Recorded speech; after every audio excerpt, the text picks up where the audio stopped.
Is your internet running low on your Android phone? Don't worry, in this quick guide, I will show you a simple trick to boost your internet speed in just a few steps. So let's get started. So first, just open your settings app on your phone. This is where we'll make some changes to improve your network performance. Now, next is scroll down and tap on the SIM card and mobile network. So this section contains important settings related to your mobile data. Now scroll down until you find Smart Network Allocation and then just simply toggle this option on.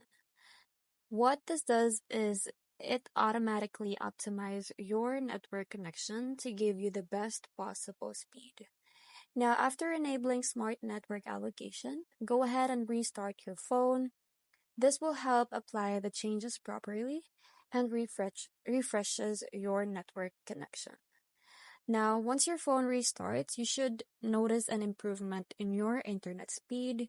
Whether you're streaming, gaming, or browsing, your connection should now be much smoother. And that's it, a quick and easy way to speed up your internet connection on Android. If this helped you, be sure to like this video, subscribe for more tech tips, and see you in the next one. Bye!